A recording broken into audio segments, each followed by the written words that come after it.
Alors, bienvenue dans cette nouvelle vidéo qui est un peu particulière parce qu'on a fait des super trucs et je vais vous emmener un petit peu à la pêche avec moi, avec des grosses surprises à la clé. On ne s'attendait pas à ça, mais on a été surpris. Voilà, on a des beaux paysages, toujours les belles photos, les belles vidéos de paysages. On a fait un petit tour de VTT aussi. Il fait beau ici et c'est agréable de voir le beau temps, les températures estivales. On est monté à 26-27 hier. Wow, c'est d'un coup comme ça et je pense que les matins, les nuits vont être encore fraîches. Je ne sais pas chez vous quel temps il fait. En tout cas, on vous souhaite un bon visionnage de toutes ces choses. Et puis, je vous dis à tout à l'heure. Alors juste, j'ai oublié de vous dire, pour la maison, on a la DP, la déclaration préalable, qui est acceptée pour la division du terrain en deux parties. Donc ça, c'est déjà une bonne chose. Donc on l'a affiché. Et maintenant, on a déposé notre permis de construire. Voilà. Donc je referai certainement une vidéo sur le vrai prix du terrain. Tout ce qu'il faut compter quand on achète un terrain ou on achète une maison. Il y a des taxes et des choses à prévoir, des études. Donc toutes ces choses, eh bien en fait ça c'est ce qui donne le vrai prix du terrain. Donc du coup les gens déjà ils voient un prix, puis après ils disent oh ça vaut par exemple 80 000 euros, et puis ils disent ah bah tiens c'est bien, c'est pas très cher, on va le prendre. Et puis après quand vous additionnez tout, vous retrouvez une maison à 110 mètres carrés, vous retrouvez qu'une maison à 70 mètres carrés parce que vous n'avez plus de sous. Voilà, donc faut bien faire attention. Donc ça peut servir à pas mal de personnes. Je ferai une vidéo là-dessus. Voilà, on est toujours en train de faire les devis pour le moment. On s'interroge sur certains points de la maison. Pour la mienne particulièrement, puisque moi, ça sera une maison avec un garage à ossature-bois. Et pour Alexis et Morgane, ça sera une maison avec un garage pareil dessous. Et ça sera une construction en briques monomure RT 2020. Voilà, puisqu'on a RE 2020, excusez-moi, pour les connaisseurs. Et donc, nous, on aura chacun un garage. Ça serait une maison semi-enterrée qui sera encastrée dans la pente, puisque c'est un terrain en pente, comme je l'ai dit. Allez, je vous laisse continuer. Le paradis. Regardez ça, si c'est beau. Petite traversée de rivière. On a fait une petite erreur de planification. On s'est trouvé à côté du chemin qu'on devait prendre, mais ça fait rien, on va traverser la rivière. Allez. Le collègue, il va traverser la rivière, il va me faire voir comment il fait pour ne pas mettre les pieds dans l'eau. Allez. Et voilà, impeccable, même pas mouillé. Un peu quand même. Un tout petit peu. Attends, il y a une branche qui s'est mise dans le vélo. Impeccable. Allez, on continue. Si c'est beau.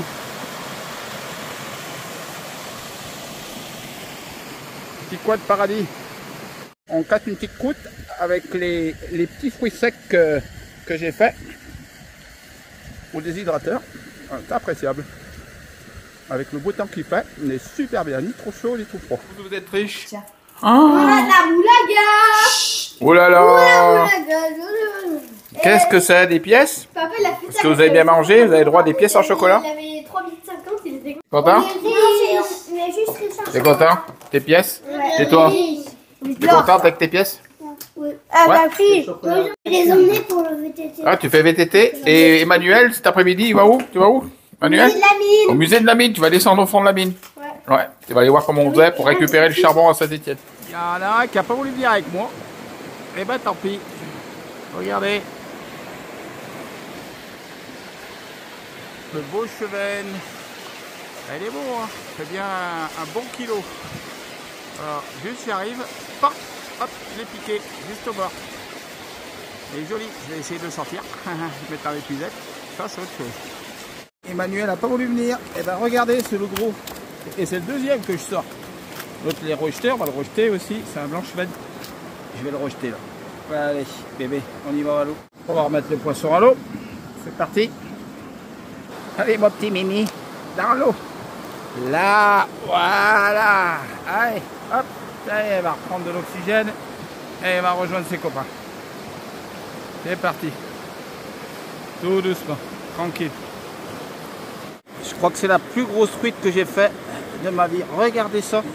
Elle est belle. Truite arc-en-ciel. Elle est magnifique. Magnifique. Je l'ai pris à la teigne Donc la teigne, eh ben, c'est des petites bêtes comme ça. Regardez, je vais vous faire voir. À la teigne avec ça. Voilà, tout simplement, une teigne. Et regardez ça. Oh là là là là là, qu'elle est magnifique. C'est une truite arc-en-ciel. On dirait un saumon presque. Oh, qu'elle est splendide. Rien que la regarder, elle est magnifique. Oh là là. La plus grosse que j'ai prise de ma vie, je crois. La plus grosse, je crois que c'était 46, mais je crois qu'elle fait, elle fait un bon kilo. Oh oui, tranquille. Je me suis battu un quart d'heure avec elle pour la ramener. J'ai mis mon frein tout doucement et puis j'ai dit ça va casser, ça va casser. Je m'étais fait casser là juste avant. C'est la folie. Voilà.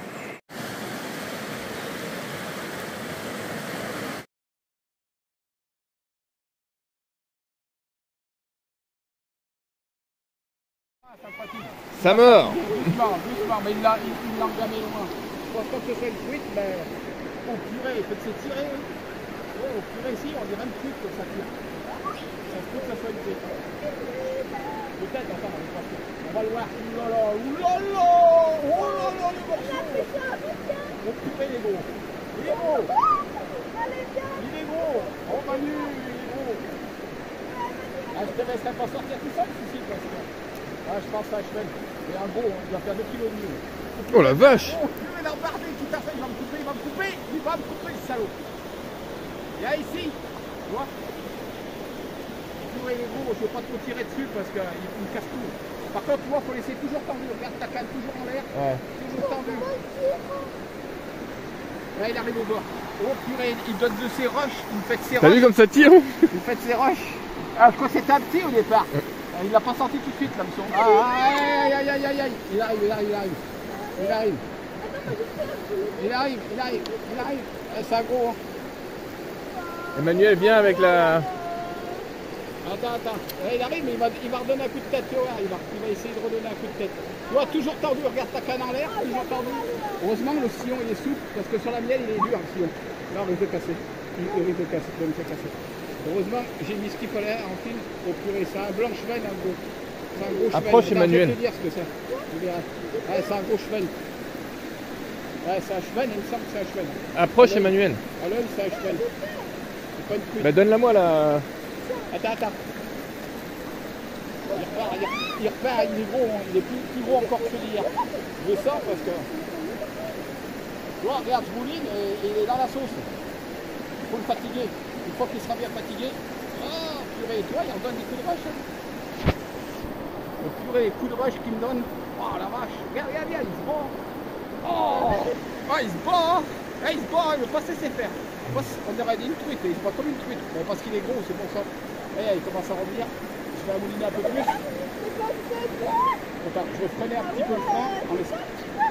Non, c'est gros. Alors, c'est pas une truite par hasard.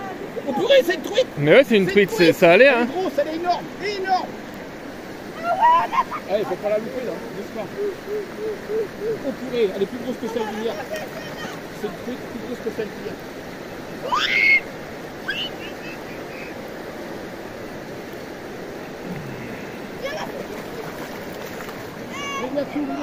Viens dessus. Ouais! Ah! Oh purée la bête! Oh purée!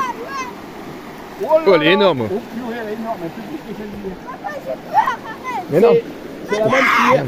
Oh purée, la monstre. Le monstre. T'as vu, regarde, elle a mué. Regarde, elle mue. Regarde, elle se bouffe. Oh mais comme elle est stock. C'est un saumon ça. C'est une truite. Oh purée. Manu, t'as vu ça un peu? Oui, j'ai vu. Purée, quelle est la... C'est quoi que tu fais la vidéo? Alors, je pensais avoir fait la plus grosse. C'était hier, 42. Mais là, 50 cm. Il y a le bébé, il y a un sacré bébé. Et on a fait une sacrée bataille avec la miss là. Voilà. C'était super. Regardez la belle bête. Roquette, toi. Elle est belle comme...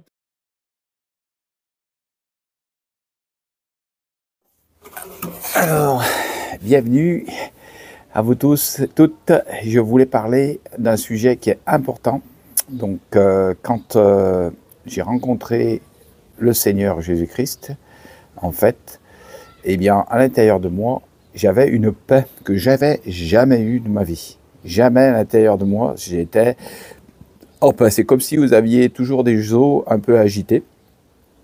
Et puis que d'un coup, vous vous retrouvez avec une eau calme ou une eau comme un miroir. Voilà, c'est un petit peu l'explication que je peux avoir. Parce que la paix de Dieu qui surpasse toute intelligence, elle surpasse toute intelligence et elle garde nos cœurs et nos pensées en Jésus-Christ. Voilà. Donc c'est ce qui fait la différence entre une personne qui peut se dire chrétien, croyante, et qui n'a pas cette paix. Parce que cette paix, vous l'avez si vous avez rencontré le Christ, si vous avez demandé pardon pour vos péchés, eh bien, vous aurez cette paix à l'intérieur de vous. Et elle ne vous quittera pas, parce que cette paix, en fait, elle vous sert de guide pour cette vie. Je explique, en fait, les choses, c'est que par moment, en fait, on se retrouve dans des situations difficiles où il peut y avoir des choix à faire. Et des fois, on va s'engager dans une voie et puis on va pas ressentir l'approbation du Saint-Esprit qui est à l'intérieur de nous. Et comme s'il y a quelque chose à l'intérieur qui vous dit non, c'est pas bon ce que tu fais, ça va pas, il n'y a pas la paix. Donc quand tu n'as pas la paix, eh bien c'est qu'il y a quelque chose qui ne va pas. Donc quand on doit prendre une décision, on doit être en paix à l'intérieur de soi. Et si on est en paix, s'il y a l'approbation du Saint-Esprit qui est à l'intérieur de nous, c'est qu'on a pris la bonne décision, c'est qu'on est sur la bonne voie. Il pourra y avoir des oppositions, il pourra y avoir des combats, des luttes dans le choix que vous avez pris, mais si c'est le choix du Saint-Esprit, si vous avez la paix à l'intérieur, vous pourrez traverser les tempêtes. Voilà, c'est ce qui fait la différence entre vivre normalement sans être croyant. Vous n'aurez jamais la paix, puisque cette paix, c'est Jésus qui la donne, et pas un autre. Et donc, vous ne pourrez jamais avoir cette paix qui est à l'intérieur de vous et être complètement en paix, parce que le seul qui peut vous libérer et prendre vos péchés, c'est Jésus-Christ, il n'y en a pas un autre. Il est venu, et il est venu pour nous libérer de nos péchés, nos fautes. Alors le péché, c'est un gros mot, mais en fait, le péché, ça veut tout simplement dire rater la cible, rater l'objectif pourquoi vous étiez fait sur Terre. Alors vous pouvez vivre votre vie comme bon le semble, vous pouvez faire ce que il vous semble bon pour mener votre vie, mais si vous n'avez pas Dieu dans votre vie, si vous n'avez pas accepté que votre Seigneur est Sauveur, eh bien, il n'y aura pas la paix à l'intérieur de vous. Voilà. C'est pour ça qu'on vit dans un monde où il y a toujours de l'agitation. Souvent, quand je vais à quelque part, des fois on va dans un coin, à la plage ou à quelque part, on se pose, et bien il y a toujours une personne qui mène la musique, qui mène les machins, parce qu'il faut toujours qu'il y ait l'impression qu'ils ne peuvent pas rester seuls avec eux-mêmes, ils ne sont pas en paix. Il faut toujours qu'il y ait du bruit, parce qu'il n'y a pas du bruit, et bien les gens se sentent seuls. Voilà. C'est ce que je voulais exprimer dans cette vidéo, et dire que vraiment, si vous n'avez pas la paix, vous pouvez la recevoir. Voilà. Parce que Jésus il a dit, je vous donne ma paix, je vous laisse ma paix. Voilà. Donc c'était le message que j'avais à vous transmettre. Et quand on a cette paix à l'intérieur de nous, eh bien on est en sérénité, on est bien. Alors ça ne veut pas dire qu'on ne peut pas s'énerver, ça ne veut pas dire qu'il y a des moments où quand on nous coupe la route, ça peut arriver, voilà. Mais c'est quelque chose de ponctuel. Mais sinon, dans notre vie de tous les jours, il faut vivre dans cette paix. Cette paix, c'est être en accord avec Dieu et avec soi-même. Voilà le petit message que je voulais vous laisser à chacun de vous. On pense bien sûr à vous, à chacune des personnes de la chaîne qui nous encouragez. Merci pour vos messages. J'espère que la dernière vidéo sur la construction vous a plu. Alors c'est quelque chose de plus abstrait, forcément, puisqu'on est au début, on est dans la phase conception, ce qu'on va dire, voilà, de la maison. Mais je pense que chaque étape pourra vous servir si vous construisez, ça peut vous aider, peut vous aider, ou des nouvelles personnes qui pourraient s'abonner à la chaîne. Voilà, je vous fais des gros bisous, et puis j'espère que cette thématique vous plaira. Alors, ça y est, elle est partie pour la première truite que j'ai prise. Eh bien, non. Alors, c'est une truite, on pense que c'est une truite arc-en-ciel, ça c'est sûr. Mais elle est rose, donc je pense que c'est une truite qui a mangé des produits, ou c'est une truite d'élevage qui s'est enfuie dans l'élevage et qui s'est retrouvée dans la Loire. Voilà l'explication que j'ai regardé sur l'intelligence artificielle, que j'en ai jamais fait des truites. Alors s'il y a des gens qui peuvent me donner l'explication, la chair est rose, on dirait un saumon. Et je ne pense pas que ce soit un saumon, parce que dans la Loire, il n'y a pas de saumon. C'est des truites saumonées. Ouais, c'est une truite saumonée ou un coupage avec un saumon. Coupage avec un saumon, c'est possible. Je pense que c'est ça. Et voilà, avec un beau petit côte de Provence à dropper. Oh, j'ai froid là. Et voilà la truite qui reste. Eh ben, c'est vite mangé. Hein. Ouais, c'est vite mangé. Vous savez, par contre, je l'ai goûté déjà, excellente. Tati Fiona, elle est dans le ciel, mais son corps, il est là. C'est difficile à comprendre. Voilà la petite plaque qu'on a mis sur la tombe de Fiona. Un petit chien. Et oui, elle avait gardé un petit chien. C'était pas le sien, mais c'est le chien de quelqu'un. Voilà. Alors, eh bien, merci à tous de regarder cette vidéo, toutes les vidéos qui sont passées. On vous remercie pour votre fidélité, pour les gentils commentaires que nous pouvons recevoir aussi. Alors, c'est vrai qu'on est allé... oui, ben, on a fini par mettre la plaque sur la tombe de Fiona. Et on avait ce jour-là notre petite fille, Eliana, la petite, celle qui a 7 ans. Et donc, elle me dit, mais mamie, pourquoi ils sont tous morts? Parce qu'elle me dit, et lui, et lui, et lui. Et ben, je lui dis, bah, parce que c'est un cimetière, ils sont morts. Alors, elle me dit, ah bon? Mais Bossaigne, enfin, pas Bossaigne, mais les pauvres, ils sont morts. Alors, je lui dis, bah oui, c'est comme ça. Mais on fait comment pour mourir? Alors, je lui dis, bah, tu vois, à l'intérieur, tu as ton esprit qui est vivant. Et bien, ton esprit, à un moment, elle part. Voilà, j'ai expliqué qu'elle partait par la tête et qu'elle montait au ciel. Alors, et ton enveloppe, ton corps, qui n'a plus de vie puisque ton cœur s'est arrêté, je lui dis, bah, on est obligé de le mettre dans la terre. Ah, et alors Fiona, elle est là? Alors je lui dis, bah oui, Fiona, elle est là. Alors ça lui faisait beaucoup de peine. Et du coup, elle me dit, mais et du coup, quand tu es au ciel, comme ça, tu vas plus à l'école? Je lui dis, bah non, tu peux plus rien faire puisque ton corps n'existe pas, donc tu es qu'en esprit et tu es au ciel. Et elle voit Jésus? Je lui dis, bah certainement qu'elle est au ciel avec Jésus. Bien sûr, on le croit. Alors elle me dit, ah bah alors moi aussi je veux mourir et je veux aller voir Fiona, comme ça j'irai plus à l'école. Ah, je lui dis, bah non, c'est pas comme ça que ça marche. Je lui dis, on souhaite que tu puisses vivre longtemps et que tu meurs quand tu seras très très vieille. Elle me dit, ah d'accord, mais enfin quand même. Hein. Et puis après, ça la travaillait, donc elle faisait les tombes, elle demandait qui était enterré, elle demandait les noms, elle disait, mais enfin, pourquoi ils sont tous morts ici? Et je lui dis, parce que c'est un cimetière. Donc voilà, vraiment les enfants, et puis à côté de Fiona, donc Fiona est dans un coin assez tranquille, et parce qu'ils ont agrandi le cimetière, donc elle est dans la partie agrandie. Et donc, elle est au milieu de 2 personnes, donc une personne plus âgée et un petit garçon qui avait 7 ans à peu près quand il est décédé. Et donc, sur sa tombe, il y a des gravés, il y avait plein de jouets. Donc, Eliana, elle regardait les jouets, elle disait, mais pourquoi il y a plein de jouets? Je lui dis, bah, tu vois, c'est un petit garçon. Donc, les enfants sont... C'est tellement l'innocence, c'est tellement... on a l'impression qu'ils ne voient pas les choses de la même manière, hein. Surtout à 7 ans. Après, quand ils grandissent, je vois par exemple Naomi et Emmanuel, ils en parlent moins. Naomi, on sent que ça lui fait beaucoup de peine. Là, elle commence à mettre les leggings de Fiona, alors elle est toute fière, elle a mis les chaussettes. Fiona avait plein de chaussettes de marque, donc les petits, et ben, voilà, Morgane... Naomi peut mettre les chaussettes de sa tata.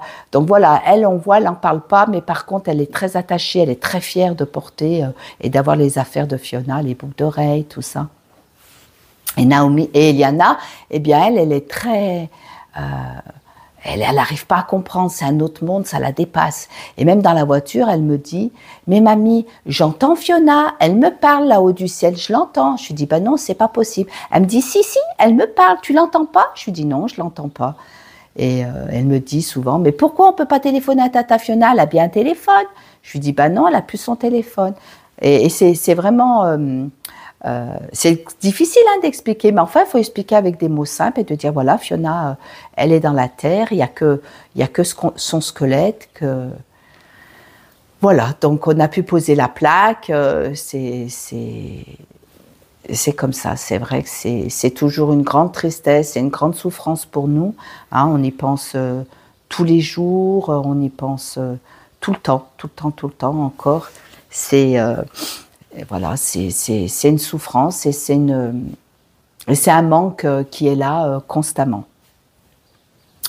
Voilà, en tout cas, bien, excusez-moi, j'avale, mais j'ai encore mal à la gorge. C'est pour ça que je mettais une écharpe tout à l'heure pour peindre la table, parce que de nouveau, j'ai mal. Donc, je vais aller voir mon médecin vendredi et je vais lui dire, donne-moi un traitement de fond, quelque chose. Voilà, en tout cas, on vous fait plein de gros bisous. On vous dit à bientôt. Ciao, ciao, ciao, ciao, ciao, ciao, ciao, ciao.